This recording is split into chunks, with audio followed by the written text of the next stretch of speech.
নমস্কাৰ। এটি অতি গুৰুত্বপূৰ্ণ খবৰ যে যিসকল কেণ্ডিডেটে বা যিসকল ব্যক্তিয়ে DLEDৰ কাৰণে এপ্লাই কৰিছিলে আৰু সেই DLEDৰ এডমিট কাৰ্ড ইতিমধ্যে ৰিলিজ কৰা হৈছে, হয়তো বহুতে ডাউনলোড কৰিছে।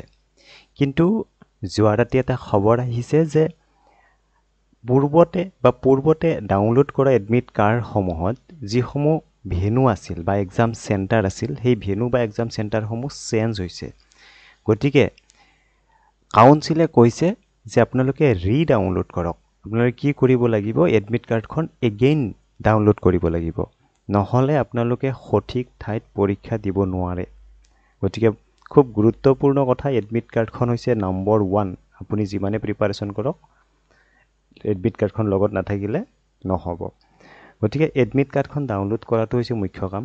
সঠিক সময়ত এডমিট কাৰ্ডখন ডাউনলোড কৰি লওক আৰু জানি লওক যে এক্সাম ভেনু বা এক্সাম চেণ্টাৰ কোনটো হয়। কাৰণ চেঞ্জ হৈছে, মই নিজে ডাউনলোড কৰিছোঁ আৰু মই আগৰ ডাউনলোড কৰা আৰু বৰ্তমানৰ ডাউনলোড কৰা দুইটাতে বেলেগ বেলেগ এক্সাম চেণ্টাৰ পাইছোঁ।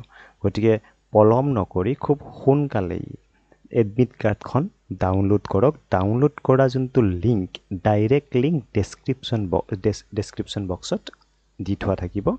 তাত গৈ পেলাই ক্লিক কৰিলে পোনে পোনে এইটো ৱেবছাইটলৈকে আহিব। ইয়াত দেখিছে, এইটো অফিচিয়েল ৱেবছাইট হয় SCERTৰ পেড এক্সামৰ কাৰণে। ইয়াত আপোনালোকে কি কৰিব?